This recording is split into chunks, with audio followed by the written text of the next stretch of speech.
Bismillahirrahmanirrahim. Alhamdulillahirabbil alamin. Wa bihi nasta'in ala umuri dunya waddin wa sallallahu ala sayyidina Muhammadin khatamin nabiyyin wa ala alihi wa sahbihi ajma'in. Rabbi shrah li sadri wa yassir li amri wahlul 'uqdatam min lisani yafqahu qawli. Subhanaka la ilma lana illa ma 'allamtana innaka antal alimul hakim. Amma ba'du.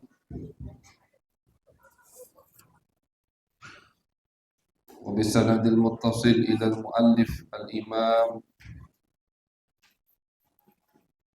الإمام سالم بن عبد الله الحضرمي الشافعي رحمه الله تعالى ونفعنا به وبعلومه وبعلوم مشايخنا وبعلوم سائر الصالحين في الدارين آمين. إلى أن قال: فصل في شروط صحة التيمم. شروط التيمم 10: أن يكون بتراب، وأن يكون التراب طاهرا، وأن يكون مستعملا، وأن لا يخالطه دقيق ونحوه، وأن يقصده، وأن يمسح وجهه ويديه بضربتين، وأن يزيل النجاسة أولا، وأن يجتهد في القبلة قبله، وأن يكون التيمم بعد دخول الوقت، وأن يتيمم لكل فرض. Alhamdulillah, puji syukur kehadirat Allah Subhanahu wa Ta'ala atas segala nikmat yang Allah berikan, sehingga di malam hari yang berkah ini kita bisa melanjutkan kajian rutinan setiap bulan, yaitu mempelajari syariat Nabi besar Muhammad sallallahu alaihi wasallam. Sebelum kita mulai, coba yang di belakang maju barisannya biar rapi.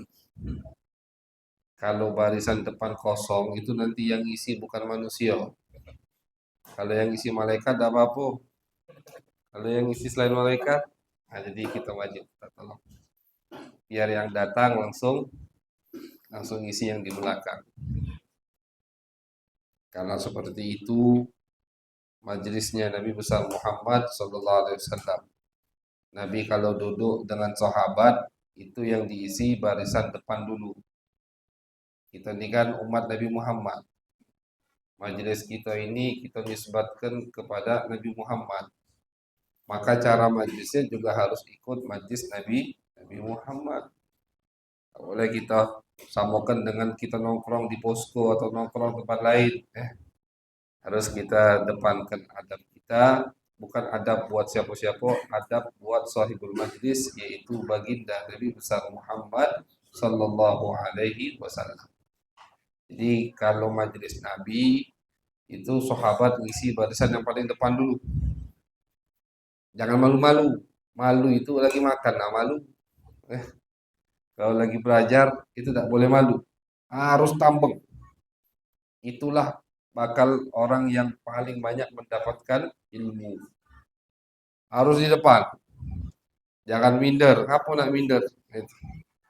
Dan ini terjadi di zaman Nabi. Diceritakan dalam hadis. Ketika suatu hari Nabi lagi duduk di majlis beliau.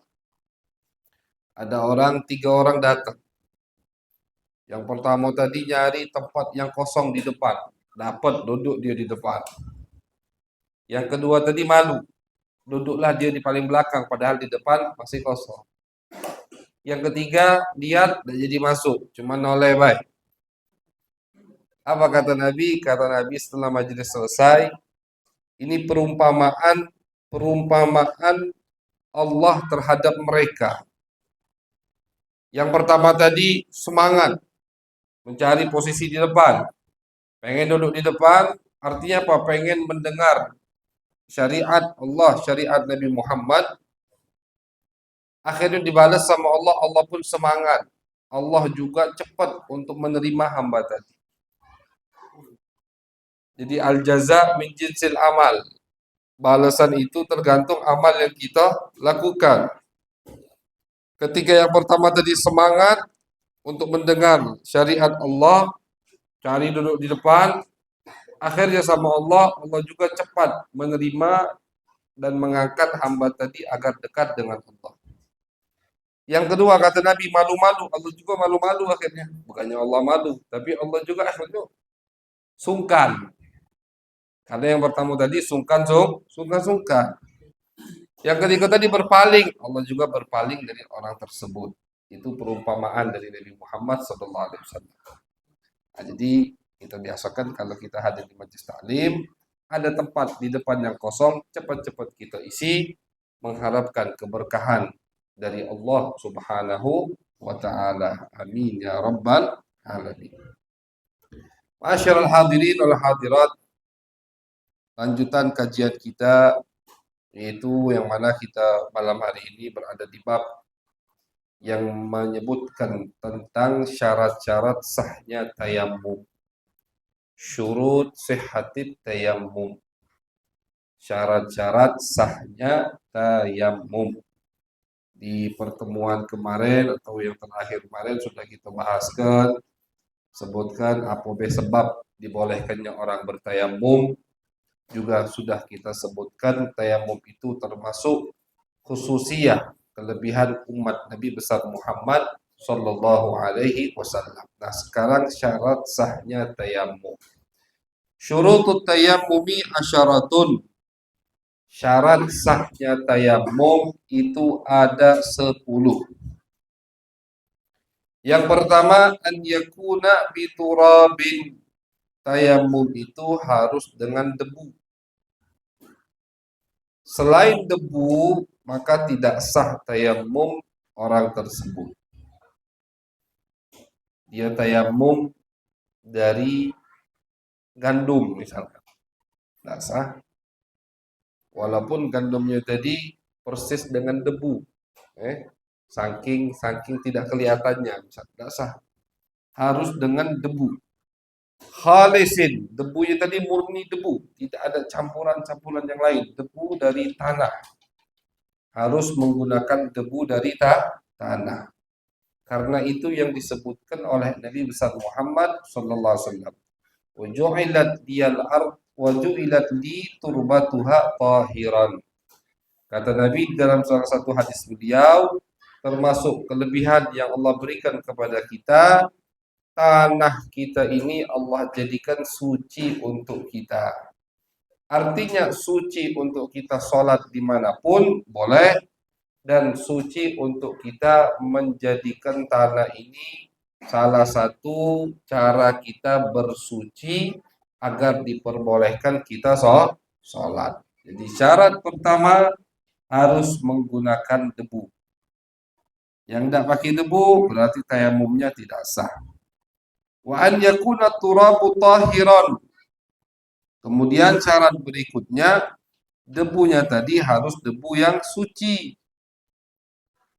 Kalau debunya tadi mutanajis, bagaimana mutanajis? Debu dari tempat najis misalkan. Debu dari, ada kotoran binatang. Nah, di kotoran ini nempel debu. Sudah kering misalkan kotorannya. Debunya ini kita pakai, karena boleh. Ini debunya berarti mutanajis. Debunya harus debu yang suci. Baru diperbolehkan kita gunakan untuk tayamum. Debu yang, tapi tentunya tidak perlu kita mencari tahu sampai was-was, tidak perlu. Kita pengen tayamum, dicari yang dicium-cium sampai tanahnya tadi. Bau dah ini, tidak perlu. Tidak perlu. Selagi kita lihat debu atau tanahnya tadi tidak ada kotoran di situ, maka diperbolehkan untuk kita gunakan sebagai alat tayamum. Jadi agama ini tidak mengharuskan kita untuk was-was. Nah, sebisanya dan apa yang kita lihat. Kalau kita lihat tanahnya suci, tidak berdekatan atau nempel dengan najis, berarti debunya debu yang suci, tidak mutanajis. Itu yang kedua. Kemudian yang ketiga, wa alla yakuna musta'malan. Debunya tadi jangan debu yang mustakmal. Sebagaimana air ada yang mustakmal, debu juga ada yang mustakmal. Apa itu mustakmal? Mustakmal itu artinya debu tadi sudah digunakan untuk tayamum. Debu tadi sudah digunakan untuk tayamum. Jadi kalau debu misalkan, kita mungkin bingung, cak mana Habib debu lah dipakai tayamum, kita tahu. Nah, ini gambaran orang dulu. Orang dulu itu kadang ada satu wadah. Mereka menyiapkan satu wadah, di wadah itu ada tanah yang berdebu. Untuk apa? Untuk mereka gunakan ketika tayamum. Ketika mereka menempelkan tangan dan mereka gunakan debu tadi untuk tayamum, berarti debu tadi sudah mustakmal, sudah pernah digunakan untuk bersuci, atau maaf bukan suci, sudah digunakan untuk tayamum. Sebagaimana air yang mustakmal tidak boleh kita pakai untuk wudhu, begitu juga debu yang sudah dipakai tidak boleh digunakan untuk tayamum. Banyu lah dipakai wudhu, tapi wudhunya dengan syarat wudhu yang wajib. Kalau wudhu sunnah, airnya itu tidak dinamakan air mustakmal. Ini pembahasan sudah kita bahas. Jadi misalkan ada yang wudhu. Kapan basuhan wajib dalam wudhu? Basuhan pertama. Kan kita pas wudhu, pas kita basuh muka kita, itu kan basuhan yang wajib. Kita sebelum basuh muka kita cuci tangan, itu sunnah hukumnya. Sebelum basuh muka tuh, kan cuci tangan, sunnahnya. Basuh tangan dulu, sunnah itu. Nah, berarti air bekas basuh tangan itu tidak jadi mustakmal. Air bekas ini bukan air kerannya, bukan air yang jatuh dari tangan kita. Itu yang dibahas oleh ulama. Air yang lepas atau yang jatuh dari anggota tubuh kita. Itu yang disebutkan atau yang dibahas oleh ulama. Kita basuh tangan. Misalkan baju tadi kita tandai di bawah. Nah, basuh tangan kita, dituangkan gitu, basuh tangan. Sebelum basuh muka yang sunnah. Ini enggak mustakmal airnya. Kita kumur-kumur, kita masukkan air ke hidung, itu yang keluar tidak mustakmal. Jijik tidak usah dipakai kan gitu. Wah, masalahnya beda. Ini kan lagi bahas hukum. Mustakmal atau tidak? Tidak mustakmal. Kapan air itu mustakmal? Ketika orang memulai basuh muka. Basuhan pertama yang wajib. Yang wajib itu kan basuhan pertama. Basuhan kedua, basuhan ketiga itu sunnah hukumnya. Basuhan pertama yang wajib itulah yang menjadikan air mustakmal. Ketika kita basuh muka kita yang pertama, niatkan di situ, air yang jatuh dari muka kita di basuhan pertama itu namanya air mustakmal. Basuhan kedua yang jatuh airnya bukan mustakmal. Karena yang dinamakan mustakmal air yang sudah digunakan di basuhan-basuhan wajib. Jadi kalau misalkan ini mungkin ini bisa diamalkan kalau misalkan lagi musim kering misalkan. Air sedikit biar cukup untuk orang banyak. Pas dia basuh muka pertama, dia buang air tadi atau dia ditadahkan, ditaruh langsung di tanah. Karena air ini mustakmal. Pas basuh muka kedua, dia wadahi lagi di wadah. Dia ambil lagi dari wadah tadi untuk basuh ketiga, sah. Tidak mustakmal. Kenapa? Karena ini bekas air basuhan kedua dan ketiga. Basuh tangan juga begitu. Ketika dia basuh tangan, basuhan pertama itulah yang jadi mustakmal. dan seterusnya. Masya Allah. Di tayamum tidak ada usapan kedua, ketiga. Tayamum itu tidak disunnahkan. Tidak sunnah. Oh, tayamum sunnah. 3 kali juga tidak. Tayamum itu sekali baik. Ya, kalau debu, laju kelilipan pula. Okay. Ini termasuk rahmatnya syariat Nabi besar Muhammad SAW. Ketika ditayamum, karena kita menggunakan debu, maka tidak ada basuhan usapan kedua dan ketiga. Tidak kati. Jadi orang yang mengada-ngada berarti bid'ah di situ, dosa hukumnya. Ketika tayamum cuma basuh sekali, usap sekali dengan debu, sudah. Nah, berarti ini usapan sekali, itulah yang wajib, dan debu bekas usapan itu menjadi musta'mal. Tidak boleh dipakai lagi. Dia usap tangan dia kanan, debu bekas usapan tangan kanan, itu musta'mal. Bukan debu yang tersisa di tempat ya, debu yang lepas dari badan.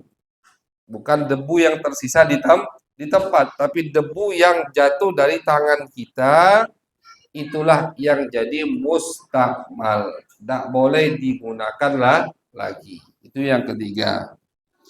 Kemudian yang keempat, wa an la yukhalitahu daqiqun wa nahwuh. Tidak boleh ya, tidak boleh debu tadi bercampuran dengan sesuatu selain debu. Tadi kita sebutkan sudah. Jadi debunya ini harus murni debu.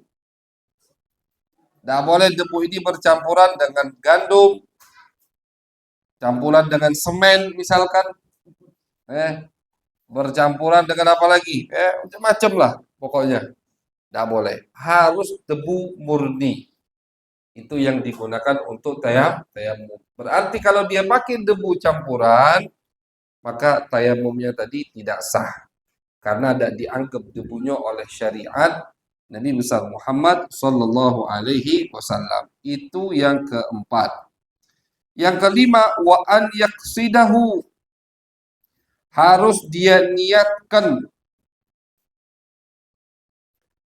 Maksudnya niatkan ini memang dia gerak untuk bertayamum. Itu maksudnya. Harus dia cari debu, atau di depan dia ada debu, dia gerakkan tangan dia untuk tayamum. Berarti kalau yang tidak ada niat untuk tayamum, dengan contoh misalkan ada badai, angin kencang ini mau debu, dia mantep. Ayo dah kena debu sekalian bilang niat tayamum. Ada boleh itu. Harus yaksidahu, harus dia memang niat. Memang dia niat mau tayamum. Dia gerakkan, harus ada pergerakan. Beda dengan wudu. Kalau wudu, misalkan ada orang di dalam air, lagi berenang dia, mandi di sungai. Sebelum naik, dia sekalian niat wudu. Dia celamkan kepalanya. Niat wudu cukup. Tidak perlu Habib apa diusap-usap dulu muka, tidak perlu.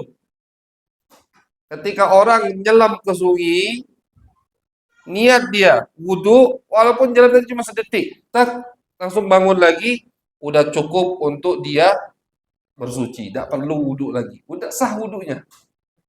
Begitu, ya. Jadi kalau bapak-bapak habis mandi di sungai sebelum naik wudulah sekalian. Tidak perlu dia diam dalam nyelam tadi, dia usap, dia basuh, dia gerak-gerakkan mukanya, tangannya, dia tidak perlu. Cukup dengan dia nyelam, niat wudu di dalam nyelam tadi, sedetik dia bangun sudah cukup untuk dikatakan dia sudah berwudu. Itu kalau di wudu. Beda dengan tayamum. Tayamum tidak. Tayamum harus dia niat untuk tayamum. Nah, harus digerakkan tangannya tadi untuk tayamum. Itu syarat kelima. Wa an yamsaha wajhahu wa yadayhi bidarbatain. Kemudian syarat keenam, harus dia mengusap mukanya dan kedua tangannya dengan 2 kali pukulan atau 2 kali gerakan. Jadi begini, ketika tayamum itu kita kan ngambil debu nih. Tak. Nah, ini sekali gitu. Digunakan ini untuk muka. Ini pukulan atau gerakan pertama ketika tayamum. Gerakan kedua, cari tempat lain, misalkan sebelahnya, tak, nah ini. Baru dia usap. Prakteknya kayak ini. Dia usap tangannya. Yang kanan dulu. Ya. Yang kanan begini mode, jangan basing main ini lah. Bagaimana modelnya begini. Nah, jadi ini tangan kiri, ada debu kan di telapaknya, dia usap tangan kanannya. Gini. Terus sampai ke sini, sikut, dia balik begini. Nah, begini. Jadi kan begini nih. Nih. Kan ini udah kena nih. Yang bagian sini belum. Nah, terus begini. Gitu. Bagian kiri juga begitu. Seterusnya. Jadi harus 2 pukulan. Pukulan pertama, gerakan pertama untuk buka. Muka cek biasa. Gerakan kedua untuk kedua tangan. Sudah. Selesai. Tayamum itu begitu. Jadi tayamum itu bukan artinya ada sampai rambut, kuping, kaki, dah. Tidak. Tayamum itu, dan itu pernah salah seorang sahabat di zaman Nabi yang bernama Ammar bin Yasir. Ammar ini diutus Nabi dalam satu peperangan. Akhirnya Ammar di tengah jalan janabah, mimpi basah, junub. Tidak ada air. Ammar tahu, oh ada perintah untuk tayamum. Akhirnya Ammar, kan ini kan dia wajib mandi, kan begitu? Wajib mandi junub, mandi hadas besar. Tapi karena dia tidak punya air, akhirnya dia tayamum. Dikira dia tayamum itu harus seperti mandi. Akhirnya apa? Ammar ini dia gelinding di gurun pasir. Ini di Bukhari Muslim hadisnya. Dia gelinding, sekiranya tubuh dia seluruhnya kena debu, seperti mandi dia kira. Pulang ke Madinah, cerita ke Nabi, Nabi senyum, kata bukan itu Ammar. Kalau di tayamum, walaupun penyebabnya hadas besar, artinya kita punya kewajiban mandi, atau hadas kecil, kita punya kewajiban untuk wudhu, tidak ada air, kita mau menggantikannya dengan tayamum, mau itu hadas kecil atau hadas besar, posisinya atau amaliyahnya sama. Cuman 2 kali pukulan ke debu. Pukulan pertama mengusap muka, pukulan kedua usap tangan kanan dan kiri. Udah itu. Jadi maupun penyebabnya hadas besar begitu sama. Harus dipenuhi badannya dengan debu, tidak begitu kata Nabi. Cuma nanti setelah ada air wajib dia ulangi sholatnya begitu. Ya. Jadi syarat yang keenam harus muka dan tangannya diusap dengan dengan debu, dan gerakan jadi harus 2 kali. Artinya muka dulu baru kemudian kedua tangannya. Kemudian syarat ketujuh, syarat ketujuh, wa an yuzilan najasata awalan. Syarat ketujuh, najisnya harus disucikan dulu. Kalau dia ada najis. Kalau ada najis di anggota tubuhnya, maka najisnya harus dibersihkan dulu. Umpama kita ada air. Habib, ini ada air nih. Dipakai buat apa Habib? Buat air ini sedikit. Kalau aku pakai untuk bersihkan najis di badanku, aku udah wudhu. Tapi kalau aku pakai wudhu, aku udah bisa mensucikan najis ini. Tentu jawabannya sucikan najis itu dulu. Bersihkan najis itu. Ketika najis tadi udah bersih, airnya habis, kita pakai tayamum, tidak perlu kita wudhu. Sholat boleh. Tapi kalau kita pakai air tadi untuk wudhu, sedangkan tubuh kita ada najis, sama beda aja sholat juga kita. Tidak bisa sholat. Karena syarat sholat itu harus apa? Harus suci dari najis. Kalau kita tidak suci dari najis, bagaimana kita mau sholat? Gitu. Jadi kalau ada air sedikit, badan kita ada najis, pilihannya dua. Imma ini dipakai untuk bersihkan najis, atau untuk wudhu, pakai untuk bersihkan najis. Setelah itu baru kita tayamum, tidak perlu wudhu. Karena syarat sahnya tayamum, pertama kali harus najisnya dibersihkan. Bersihkan dulu, baru tayamum. Ini misalkan yang di rumah sakit, nah, tayamum ini jangan kita ini yang sakit, yang tidak bisa menggunakan air, dia akan tayamum. Ya, kalau ada keluarga yang lagi di rumah sakit, misalkan di anggota tubuhnya ada najis, berarti apa? Langkah pertama yang harus kita amalkan, bersihkan dulu najisnya, lap dulu, udah bersih, baru tayamum. Bukan tayamum dulu, baru bersihkan najis, kebalik. Nah, sah itu tayamumnya. Tayamumnya tidak sah. Beda dengan wudhu. Nah, ini perbedaan tayamum dengan wudhu. Beda dengan wudhu. Kalau wudhu, boleh kita wudhu dulu, baru kita bersihkan najis. Umpama, ini umpama. Di anggota tubuh kita ada bekas darah. Kita wudhu dulu. Anggota tubuh kita ada bekas darah. Kita wudhu dulu. Habis kita wudhu, baru kita bersihkan najis ini. Boleh. Tayamum tidak boleh. Tayamum harus ente bersihkan dulu najis tadi, baru ente tayamum. Kenapa beda ya? Karena wudhu tayamum ini kuatnya kuatan wudhu. Gitu. Wudhu ini kan lebih kuat. Wudhu ini hukum asli. Tayamum ini pengganti. Kan begitu. Namanya pengganti tidak sekuat yang posisi asli. Kalau wudhu, kita ada najis, tidak apa-apa kita wudhu dulu, baru kita bersihkan, sucikan najis kita.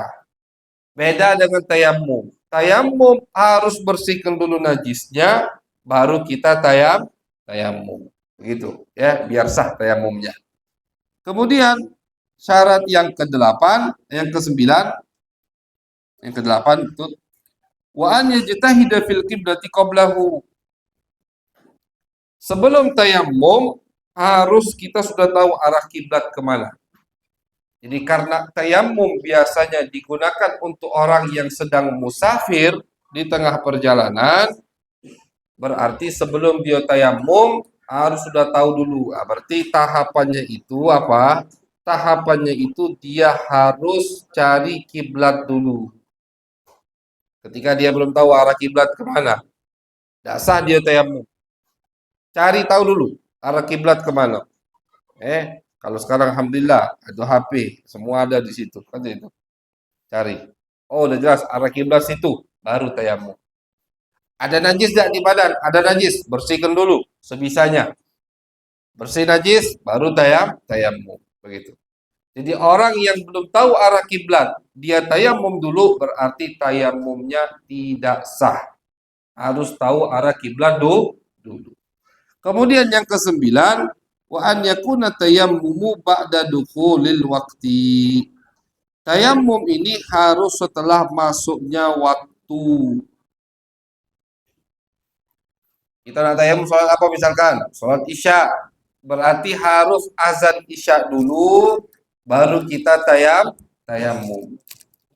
Orang yang tayamum untuk sholat Isya, tapi tayamumnya sebelum masuk azan Isya, maka tayamumnya tidak sah. Jadi tayamum itu harus sudah masuk waktu sholat yang ingin kita laksanakan. Belum masuk waktu subuh atau belum masuk waktu maghrib, tidak sah kita tayamum untuk sholat maghrib. Berarti kalau kita gabungkan tahapannya, masuk dulu waktu sholat. Azan isya misalkan. Azan isya. Sudah masuk waktu, sudah. Apa tahapan pertama? Cari dulu kiblat di mana. Ini misalkan yang tidak tahu kiblat. Oh, udah ketemu kiblatnya di sini. Sudah. Tahapan ketiga berikutnya. Kalau ada najis di anggota tubuh kita, bersihkan dulu.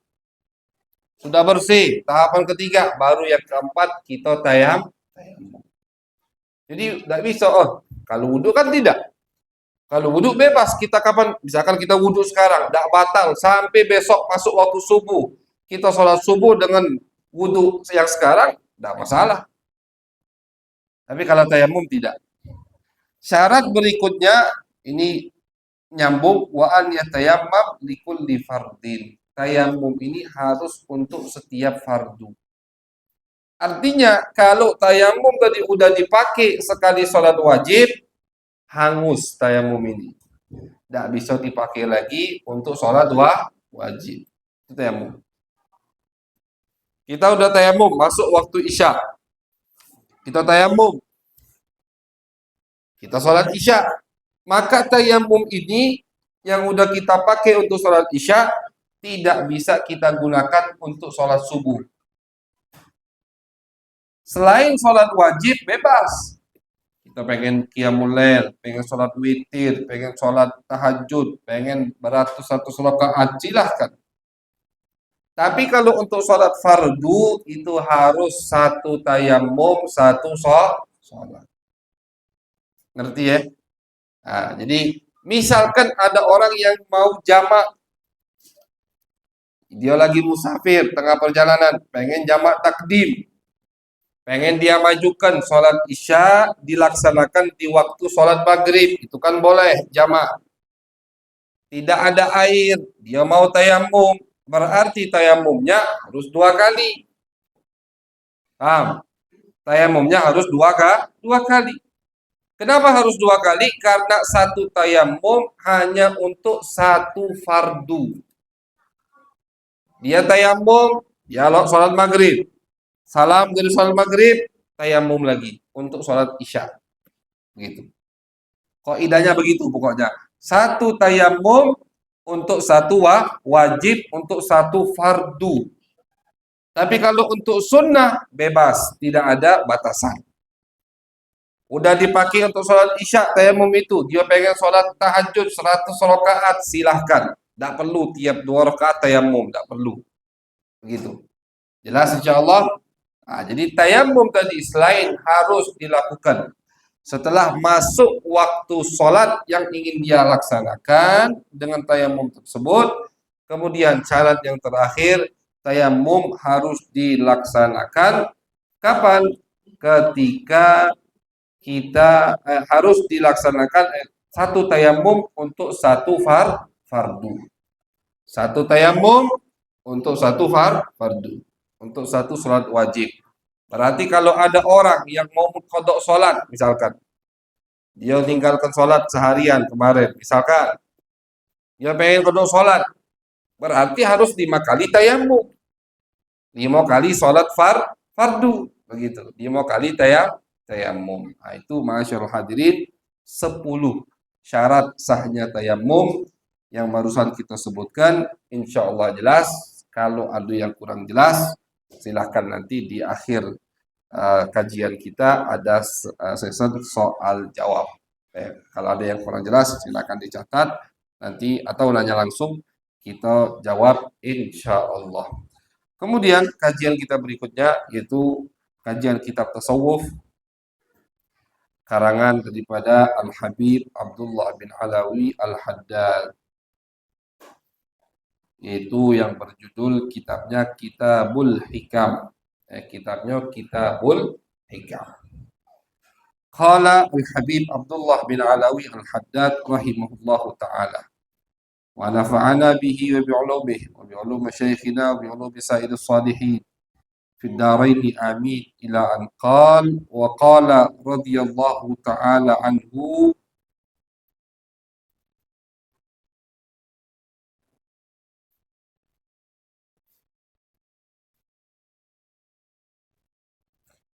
Wa qala radhiyallahu ta'ala anhu, la yablughul 'abdu haqiqatal iman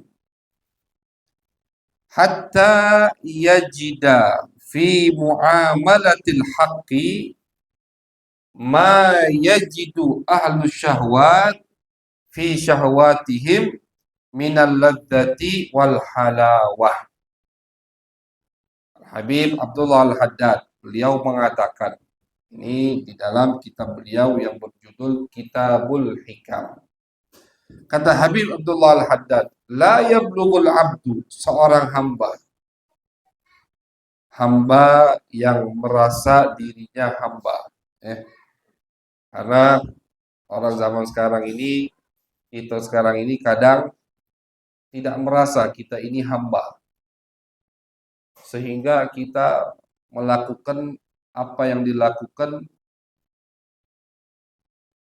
atau kelakuan, bukan kelakuan seorang hamba. Kenapa begitu? Karena kita tidak ngerasa kita ini hamba Allah Subhanahu wa ta'ala. Jadi ketika ulama, ketika para aulia menyebutkan al-abdu, hamba, yang dimaksud di sini hamba Allah Subhanahu wa ta'ala. Itu yang dimaksud oleh mereka. Kata Habib Abdullah Al-Haddad, tidak akan seorang hamba Allah Subhanahu wa ta'ala sampai kepada hakikatul iman, hakikatnya iman. Dia tidak akan sampai ke hakikat daripada iman kepada Allah Subhanahu wa ta'ala. Jadi iman itu ada hakikatnya. Hakikat iman ini maksudnya iman tertinggi. Iman itu jangan kita kira iman itu sama. Alhamdulillah kita beriman dengan mengucapkan dua kalimat syahadat. Kita beriman dengan yakin adanya Allah Subhanahu wa ta'ala. Kita beriman mukmin, iman dengan apa yang dibawa oleh Nabi besar Muhammad sallallahu alaihi wasallam. Tapi iman itu, ma'asyarul hadirin, tidak satu derajat, tidak satu level. Iman itu tingkatan. Dan iman ini bisa bertambah, bisa berkurang. Nauzubillah min dzalik. Orang yang sering maksiat, tidak tobat, maksiat, tidak peduli dia. Mau sholat, tidak peduli. Puasa atau tidak puasa, tidak peduli. Zakat atau tidak zakat, tidak peduli. Mabuk, tetap mabuk, misalkan. Yang haram tetap dihantam sama dia, tidak peduli. Tanpa ada penyesalan, ini tiap dia maksiat, imannya berkurang. Na'udzubillah. Ditakutkan orang seperti ini, na'udzubillah min dzalik, murtad, keluar dari agama. Maka jangan heran kalau kita dengar, oh ada artis terkenal murtad. Wajar. Kenapa wajar? Imannya dikikis terus. Wajar. Karena al-iman yazidu wa yanqus. Iman itu bisa bertambah, bisa berkurang. Salah satu penyebab iman kita berkurang, maksiat tidak taubat. Maka hati-hati. Yang sangat bahaya ini sangat bahaya. Bukan maksiat, tapi tidak taubat ketika maksiat. Itu yang paling bahaya. Ini yang paling bahaya. Maksiat bahaya. Jangan, berarti yang penting taubat habis maksiat, kata Habib. Lemak cik itu. Bukan ya. Maksiat bahaya. Orang yang meremehkan maksiat, akhirnya tidak Allah beri taufik hidayat untuk bertaubat. Maksiat bahaya. Cuman yang paling bahaya, uang yang habis maksiat tidak taubat. Itu paling bahaya. Kenapa itu sangat berbahaya? Karena tadi, dia merasa dia bukan hamba Allah, kemudian dia tidak tahu, tanpa tidak dia sadari, iman dia terkikis. Maksiat berkurang, maksiat lagi berkurang, maksiat lagi berkurang. Makanya para ulama sufiyah, dari Habib Abdullah Al-Haddad dan Al-Imam Ibnu Athaillah yang lain-lain rahimahumullah, itu mereka sangat mewanti-wanti kita, sangat menasehati kita untuk selalu taubat kepada Allah. Jadi tadi, yang paling bahaya tidak taubat ketika maksiat. Ada orang maksiat, tapi habis itu taubat, alhamdulillah, bagus. Bahkan ulama mengatakan umpama dalam satu hari satu malam, kamu ulangi maksiat tadi sebanyak 40 kali, tapi setiap habis maksiat kamu taubat yang nasuhah, artinya taubat nasuhah itu niat betul, sudah. Tidak mau mengulangi lagi maksiat tersebut. 1 jam kemudian terulang lagi. Ini benar-benar wong yang dapat cobaan berarti. Habis taubat nangis, minta maaf sama Allah, tidak mau mengulangi maksiat itu lagi. 1 jam berikutnya terulang lagi. Dengan satu syarat, setiap taubatnya taubat dan nasuha. Taubat itu bukan nangis ya. Oh nangis dia taubat, artinya lah niat lagi nak ulangi, bohong berarti. Taubat itu Allah yang tahu. Jadi jangan nipu Allah, Allah Maha tahu gitu. Gak pengaruh, gak apa-apa. 40 kali dia ulangi maksiat tersebut dalam satu hari satu malam. Tapi setiap maksiat dia taubat kepada Allah, taubatnya terus diterima oleh Allah Subhanahu wa taala. Selagi dia bertaubat. Nah, jadi yang mengikis iman kita adalah maksiat yang tidak dibarengi dengan taubat. Yang menambah iman kita banyak. Salah satunya disebutkan oleh Allah dalam Al-Quran, wa idza tuliyat alaihim ayatuhu zadathum imana, kata Allah. Ada orang-orang yang kalau dibacakan ayat suci Al-Quran kepada mereka, iman mereka akan bertambah kepada Allah Subhanahu wa ta'ala. Berarti salah satu cara agar iman kita bertambah kepada Allah, mendengarkan Al-Quran atau membaca ayat suci Al-Quran. Hadir majlis ta'lim, salah satu sarana kita menambah iman kepada Allah Subhanahu wa ta'ala. Jadi iman itu level, ada derajatnya, ada levelnya. Tidak sama. Iman tidak sama. Semua mukmin, tapi mukmin tidak satu derajat, berderajat-derajat. Makanya mudah-mudahan iman kita terus bertambah kepada Allah Subhanahu wa taala sehingga kita akan diduduki oleh Allah di surga bersama orang-orang yang imannya di tingkat paling tinggi, yaitu Nabi Muhammad sallallahu alaihi wasallam. Amin ya rabbal alamin. Nah, jadi Al-Habib Abdullah Haddad, beliau ngasih cara juga. Salah satu caranya kata beliau, agar kita mendapatkan hakikat daripada iman. Apa itu? Hatta yajida fi muamalatil haqqi ma yajidu ahlus syahwat fi syahwatihim minal ladzati wal halawah. Nah, ini salah satu tanda. Salah satu tanda iman kita tinggi, iman kita di level yang atas, ketika kita sedang beribadah kepada Allah. Ketika kita sedang menjalankan perintah Allah, perintah Nabi. Kita lagi sholat misalnya. Atau kita lagi baca Al-Quran. Atau kita lagi zikir berjamaah. Atau kita lagi menuntut ilmu. Apapun yang berkaitan dengan Allah dan Nabi Muhammad, kita lakukan, kita ikuti, dan dalam pelaksanaan tersebut, kita merasakan kenikmatan. Seperti orang yang lalai merasakan kenikmatan di waktu mereka lalai, disitulah tanda iman kita tinggi di mata Allah. Pas lagi sholat, kita ngerasa nikmat luar biasa. Seperti orang yang maksiat lagi maksiat. Maksiat kan lemah, maksiat itu nikmat.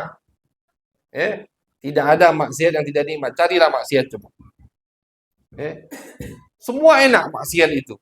Dan di balik keenakan itu ada api neraka jahanam. Nauzubillah min. Kata Nabi Muhammad.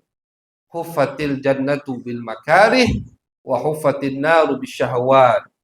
Kata Nabi, ini api neraka jahanam ini. Ini dikelilingi dengan syahwat-syahwat, kata Nabi. Syahwat mulut, syahwat perut, syahwat kemaluan, syahwat ini jabak semua. Syahwat. Di balik dari syahwat itu ada api neraka jahanam. Nauzubillah min. Artinya apa? Artinya ketika orang sedang maksiat, itu dia ngerasa nikmat. Nah, kalau kita ngerasa nikmat ketika beribadah, seperti orang maksiat nikmat ketika bermaksiat, berarti tanda iman kita mulai tinggi di sisi Allah Subhanahu. Tapi itu biasanya bukan untuk pemula. Nah, yang baru misalkan yang duduk di majlis taklim, belum sejam duduk larung sing. Nah, itu berarti belum sejam gitu nih. Tenang beda, lupa waktu gitu. Ingat tuh jam berapa itu. Belum sejam larung sing. Nah, itu berarti koreksi imannya. Kalau dia main game, nonton bola, konser, misalkan dangdut hadir 3 jam dia laju duduk. Lupa waktu. Nah, kalau kita dalam ibadah, kita lupa waktu, bagus. Tanda iman kita tinggi di mata Allah Subhanahu wa ta'ala. Kalau kita baca Al-Quran, udah 2 jam. Oh, hebat dia itu berarti. Tanpa dia sadari, dia udah baca Al-Quran 2 jam. Cepat waktu. Artinya apa? Ketika kita merasakan nikmat, kita akan merasa waktu ini berputar dengan cepat, kan begitu? Kapan kita ngerasa waktu ini lamun yang berjalan, yang tidak menikmati? Maka yang tidak menikmati majlis taklim, ngerasa lamun yang Ustaz ngisi. Padahal belum sejam. Baru 44 menit. Tapi cak lamun ya, berarti kita belum ngerasa menikmati. Atau ketika maulid, kita tidak ngerasa, lah 2 jam kita menikmati.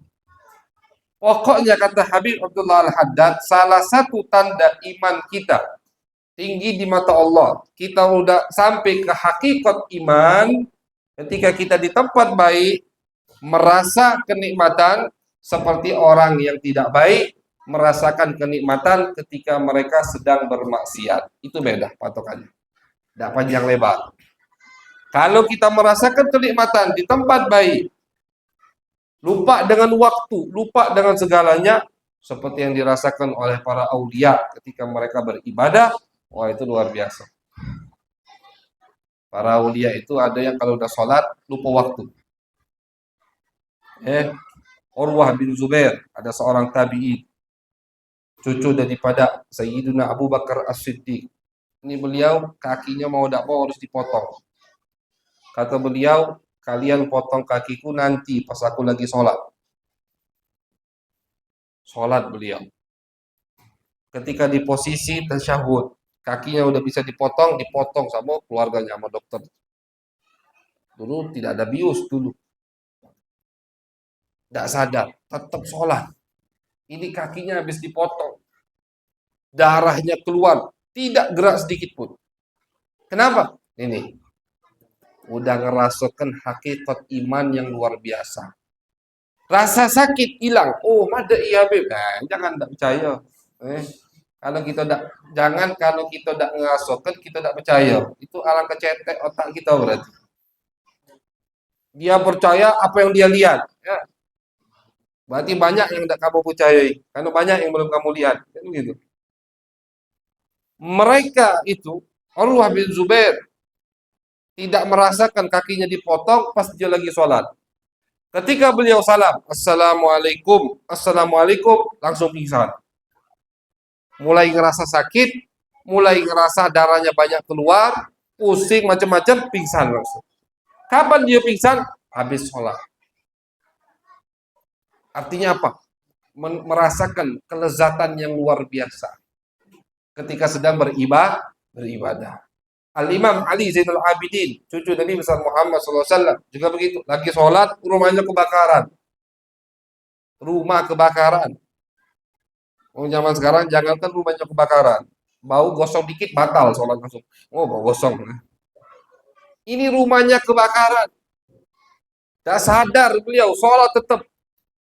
Orang di luar teriak-teriak, wahai cucu Rasulullah, rumahmu kebakaran. Tidak sadar. Beliau selesaikan sholatnya, baru terkejut, rumahnya kebakaran, keluar. Apa kata beliau? Aku disibukkan dengan api neraka, sehingga aku lupa api dunia.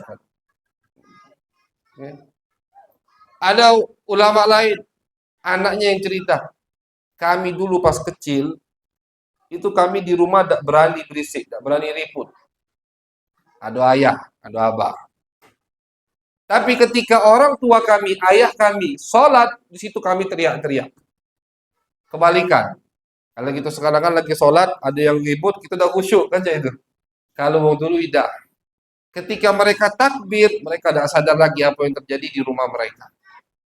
Jadi anak-anaknya cerita, kalau ayah kami lagi sholat, disitulah kesempatan kami untuk main, teriak-teriak, loncat-loncat. Ayah selesai sholat, kami tidak berani ribut. Marah abang kami. Karena ketika mereka sholat, mereka merasakan kenikmatan yang luar biasa. Banyak, kalau kita mau contohkan semua wali begitu. Karena iman mereka sudah luar biasa, sehingga mereka merasakan kenikmatan di dalam ibadah mereka. Ketika mereka bangun malam, oh nikmat luar biasa. Fudail bin Iyad mengatakan, tidak ada yang membuat aku sumpah di muka bumi ini, kecuali masuknya waktu subuh. Kenapa wahai Fudail? Karena aku di malam hari enak berduaan dengan Allah. Ketika masuk waktu subuh, istri anakku bangun. Tetangga bangun, murid-muridku berdatangan, mulai belajar. Aku tidak bisa berduaan dengan Allah. Kenikmatan mereka itu bangun malam. Itu. Ya. Ada wali lagi, tidak berani baca Al-Quran di siang bolong bulan suci Ramadan. Murid-muridnya bingung, guru, ngapa guru tidak baca Quran di tengah bulan suci Ramadan? Siang-siang udah maghrib baru gurunya baca Quran. Mendekati azan subuh, gurunya stop baca Al-Quran. Apa kata gurunya? Wahai muridku, aku ini pas lagi baca Al-Quran, air liurku ini rasanya madu, manis. Kenikmatan yang mereka rasakan, manis. Sehingga aku takut pahala puasaku dikurangi sama Allah. Itu karomah, itu keramat wali. Dah batal puasanya. Misalkan dia baca Quran tengah hari, betul air liurnya rasa madu. Berarti kan apa? Minum madu. Dah batal puasanya. Kalau itu keramat dari Allah. Tapi karena dia tidak mau mengurangi rasa haus, rasa laparnya, biar tidak dikurangi pahalanya oleh Allah, beliau tidak baca Al-Quran di siang bolong bulan suci Ramadan. Kalau kita tidur, bukan karena itu. Kalau kita tidur lesu, akhirnya baca Quran labuko lesu juga, kekenyangan. Itu. Kalau mereka tidak, karena saking lezat yang mereka rasakan ketika baca Al-Quran, sampai-sampai air liur mereka berubah menjadi air madu. Itu para aulia. Nah, jadi, tapi jangan cepat-cepat, jangan terburu-buru, santai deh. Langsung pengen ngerasakan kenikmatan, makso di, bertahap, istiqomah. Yang penting istiqomah. Setapak demi setapak kita jalankan perjalanan kita menuju Allah Subhanahu wa Ta'ala. Dikit-dikit demi sedikit. Insya Allah dengan dikit demi sedikit, dibantu doa orang-orang soleh, dibantu pandangan guru-guru kita, dibantu restu orang tua guru kita, cepat kita merasakan hal-hal seperti ini. Jangan terburu-buru, tapi jangan juga teledor. Jangan kita tidak peduli, jangan. Kita pengen, kita usaha, tapi jangan terburu-buru. Kita ikuti tahapannya yang Allah berikan kepada kita. Insya Allah, tidaklah kita meninggalkan dunia ini setelah umur yang panjang sehat afiat, kecuali kita sudah merasakan apa yang dirasakan oleh para aulia dan para orang-orang yang dekat dengan Allah Subhanahu wa Ta'ala, fi khairin wa lutfin wa afiyah. Amin ya rabbal alamin. Wa sallallahu ala sayyidina Muhammadin wa ala alihi wa sahbihi wa baraka wa sallam. Walhamdulillahi rabbil alamin.